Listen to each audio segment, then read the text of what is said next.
پھر انسان دماغ کے گناہ سے بچے۔ دماغ کا گناہ کیا ہوتا ہے کہ ذہن میں کوئی خیال آیا برا اور اس خیال کو ہی آگے سوچنا شروع کر دیا۔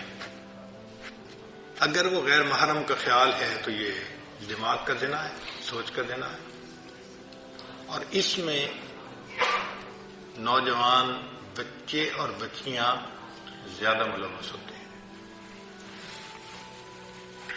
شاید وہ اس کو گناہ ہی نہیں سمجھتے، کیونکہ وہ سمجھتے ہیں دوسرا تو کوئی پاس ہے نہیں۔ اس کو فینٹیسی کہتے ہیں۔ فینٹیسی کے گناہ سے دماغ پر ڈائریکٹ ظلمت آتی ہے۔ دیکھیں نا بھئی، آپ نے غیر محرم کو کسی نے دیکھا تو وہ تو 15 سیکنڈ کے لیے چلی گئی، لیکن فینٹیسی تو آدھا گھنٹہ، پونا گھنٹہ، 1 گھنٹہ خیال چل رہا ہے۔ جتنی دیر غیر محرم کا پروسیس چل رہا ہے دماغ میں، اتنی دیر دل کے اوپر ظلمت آ رہی ہے۔ تصوف کے میدان میں فینٹیسی سب سے بڑا گناہ ہے جو دل کو سیاہ کرتا ہے۔ ہم برے خیال سے بچ نہیں سکتے، وہ آئے گا،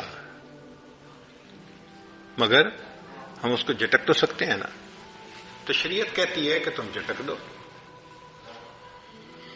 دیکھیں، حضرت سید وار حسین شاہ رحمۃ اللہ علیہ سمجھایا کرتے تھے کہ ٹریفک پولیس کا ایک آدمی چوراہے پہ کھڑا ہوتا ہے، اس کا کام ہوتا ہے کہ بھئی تم نے یہاں پر ٹریفک جیم نہیں ہونے دینی، لہذا دائیں طرف سے ٹریفک آتی ہے تو وہ بائیں طرف، اور بائیں سے ٹریفک آتی ہے تو دائیں طرف، آگے سے آتی ہے تو پیچھے، پیچھے سے آتی ہے تو آگے، ان کو چلاتا رہتا ہے۔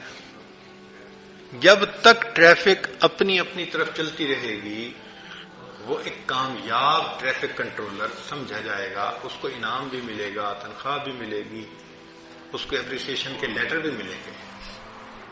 اور وہی بندہ اگر چوراہے پہ کھڑا ہو اور جو گاڑی آ کے چوراہے میں رک جائے اس کو پوچھے ہی نہ، تو کیا ہوگا؟ ٹریفک جام ہو جائے گی، تو اس کی ڈیوٹی بدلتی جائے گی، ہو سکتا ہے اس کو نوکری سے نکال دیا جائے۔ تو دماغ بھی چوراہے کی مانند ہے، اس میں نیک خیال بھی آتے ہیں، برے بھی آتے ہیں۔ شریعت کہتی ہے کہ نیک ہیں تو سوچو بے شک، اور اگر برا ہے تو ذہن سے جھٹک دو، جمنے نہ دو۔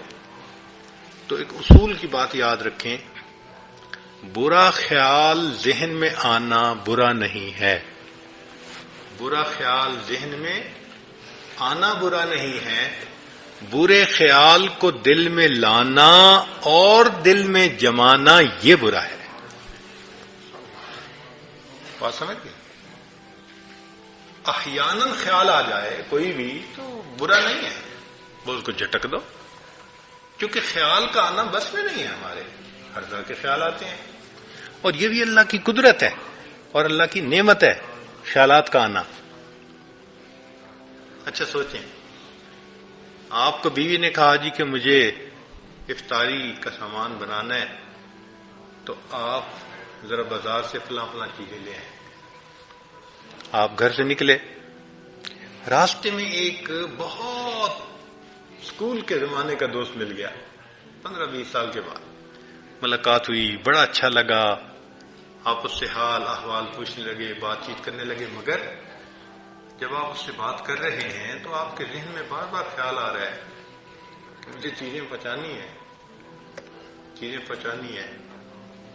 ہر 2-4 منٹ بعد پھر آپ اگلی بات کرتے ہیں، پھر ذہن میں خیال آتا ہے۔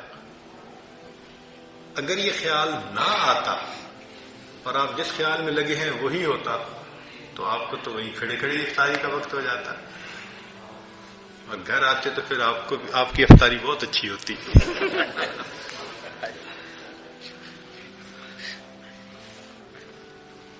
تو یہ اللہ کی رحمت ہے کہ ہم کسی کام میں مصروف ہو جاتے ہیں مگر ہٹ ہٹ کے خیال آتا رہتا ہے. آپ نے ایئرپورٹ پہ جانا ہے، آپ کو دیر ہو رہی ہے، ہم کہتے ہیں اچھا جی میں اب بات کو مکمل کرتا ہوں، مجھے ذرا جانا ہے. تو یہ تو اللہ کی رحمت ہے، بار بار خیال کا آنا. تو ریپیٹیشن ہونا خیال کا یہ فطرت ہے انسان کی. تو خیال آئیں گے، اچھے بھی آئیں گے برے بھی آئیں گے، مگر اتنا ہوتا ہے کہ سالک کو برے زیادہ آتے ہیں، اچھے تھوڑے آتے ہیں. اور جب انسان سالک اپنے آپ پر محنت کر لیتا ہے تو پھر ایک ایسا وقت آتا ہے کہ اچھے خیال آتے ہیں، برا خیال آتا ہی نہیں، خیال ہی نہیں آتا. ایسی سوچ پاک ہو جاتی ہے، محنت کرنی پڑتی ہے. السلام علیکم. اگر یہ ویڈیو سوچ بدل دینے والا پیر ذوالفقار احمد نقشبندی رحمۃ اللہ علیہ کا بیان پسند آیا تو ویڈیو کو لائک اور چینل کو سبسکرائب کر دیجیے گا. جزاک اللہ.